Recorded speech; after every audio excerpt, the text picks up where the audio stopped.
chapter 14. You know, I think you're all getting bored with this book. It's not very good. Nobody wants to hear any more of it. I think we'll read a commentary on Obadiah instead. Does that sound interesting to you? It doesn't? All right, then we'll keep reading Lion, the Witch, and the Wardrobe. Chapter 14, The Triumph of the Witch. As soon as the witch had gone, Aslan said, "We must move from this place at once. It will be wanted for other purposes. We shall encamp tonight at the fords of Baruna."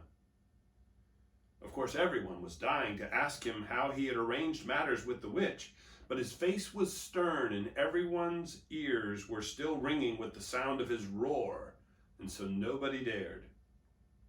After a meal, which was taken in the open air on the hilltop, for the sun had got strong by now and dried the grass, they were busy for a while taking the pavilion down and packing things up. Before 2 o'clock, they were on the march and set off in a northeasterly direction, walking at an easy pace, for they had not far to go.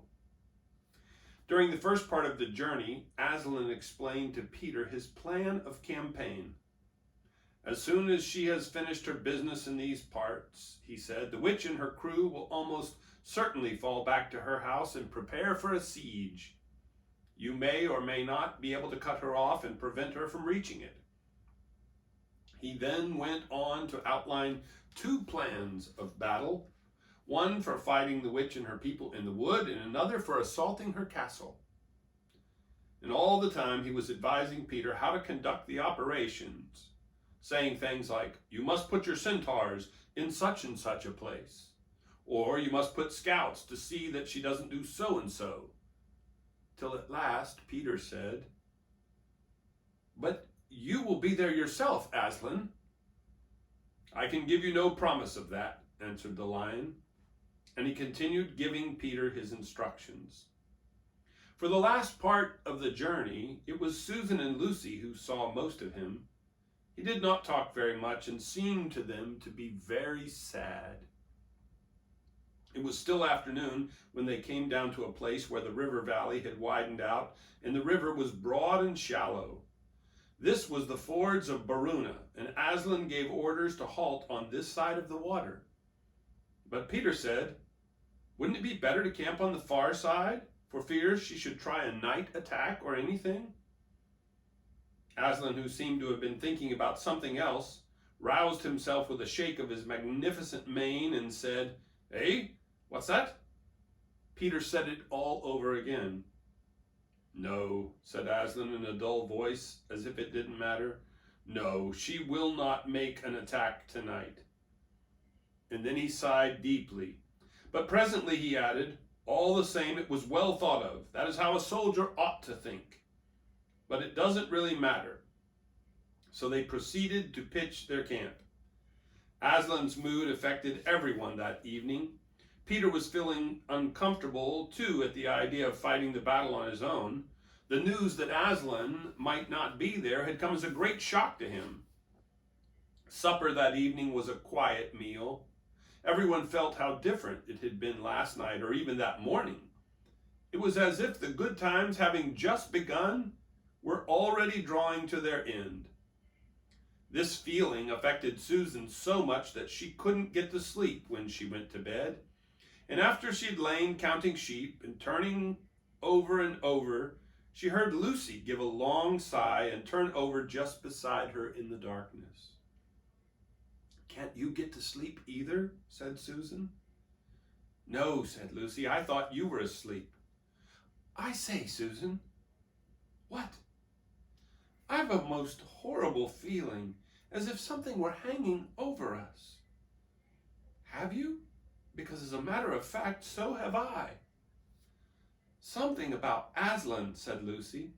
"Either some dreadful thing is going to happen to him, or something dreadful that he's going to do." "There's been something wrong with him all afternoon," said Susan. "Lucy, what was that he said about not being with us at the battle?" You don't think he could be stealing away and leaving us tonight, do you?" "Where is he now?" said Lucy. "Is he here in the pavilion?" "I don't think so." "Susan, let's go outside and have a look around. We might see him." "All right, let's," said Susan.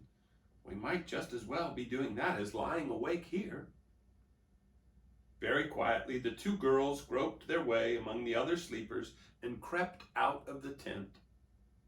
The moonlight was bright and everything was quite still except for the noise of the river chattering over the stones.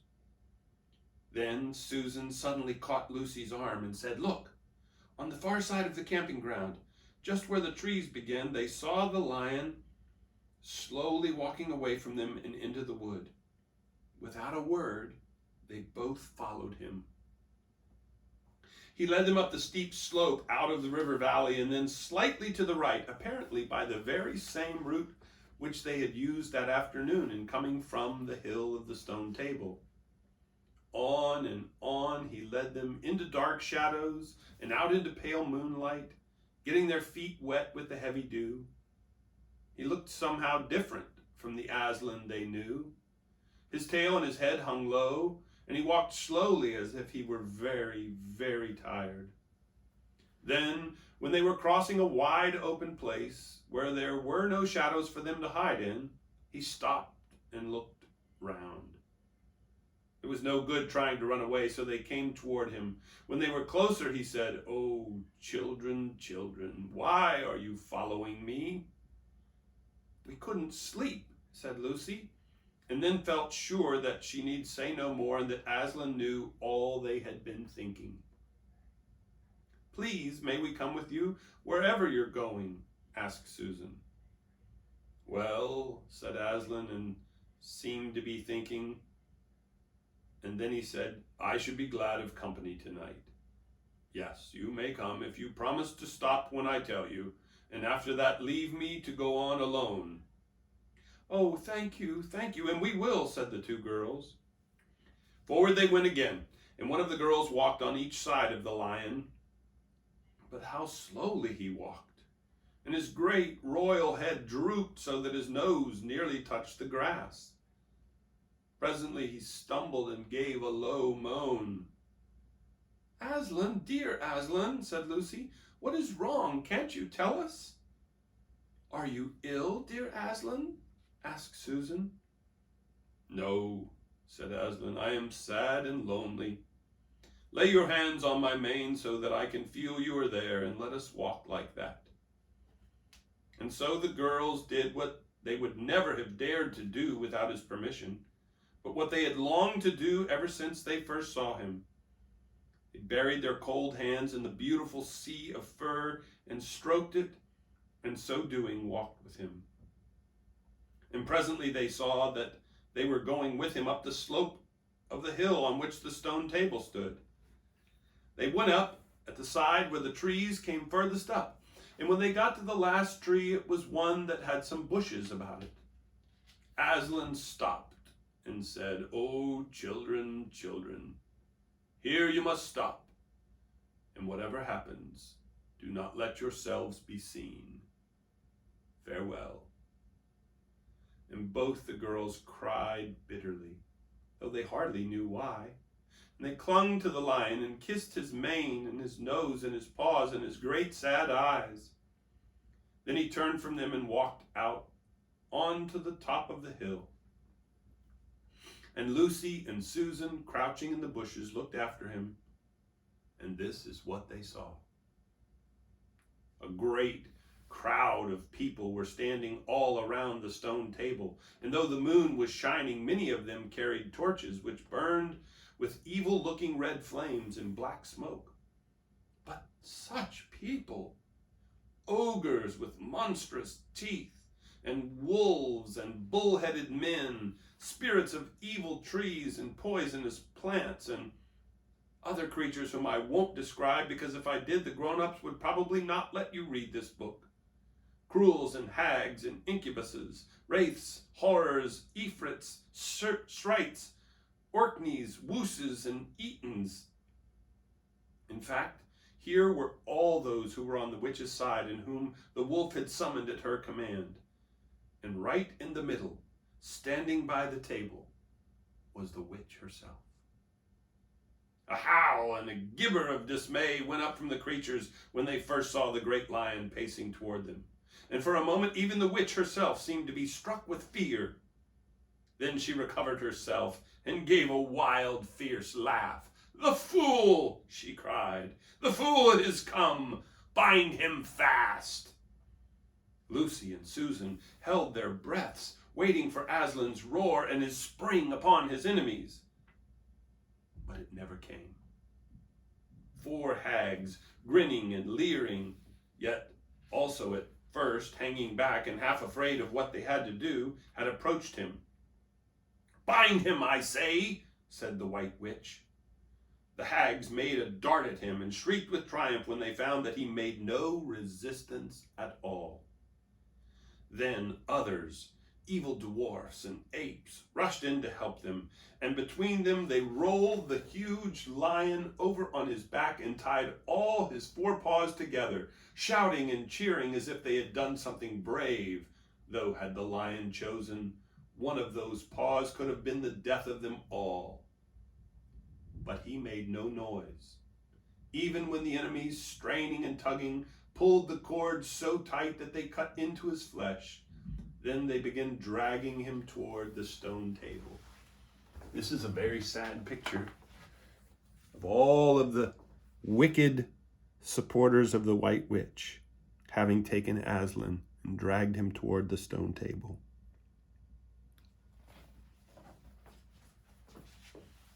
"Stop," said the witch. "Let him first be shaved."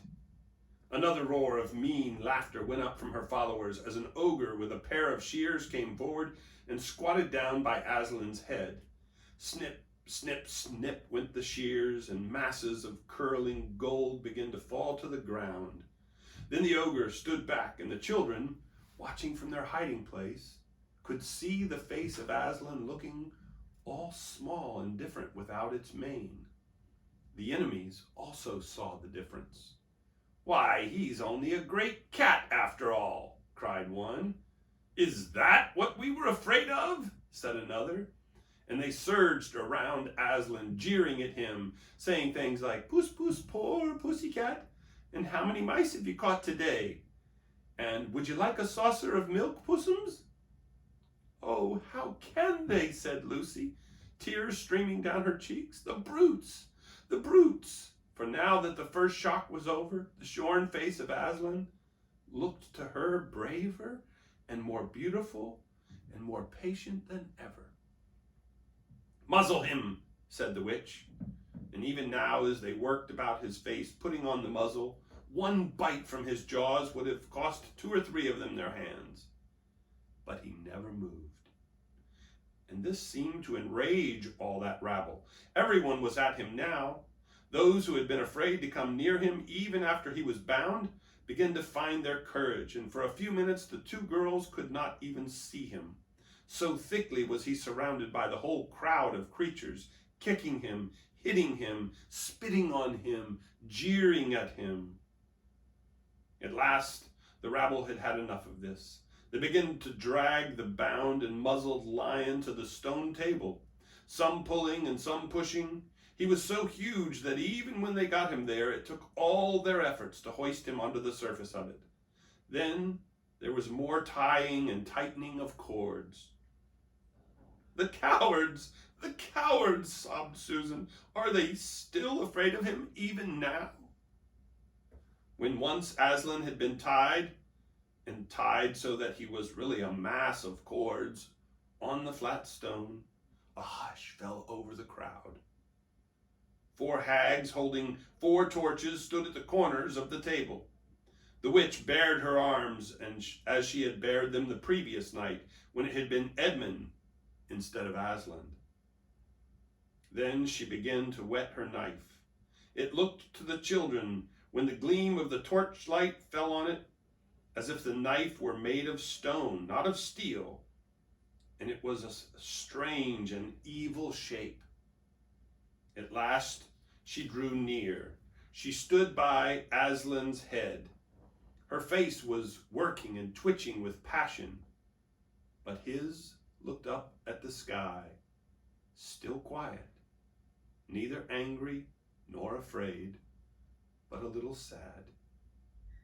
Then just before she gave the blow, she stooped down and said in a quivering voice, "And now who has won? Fool!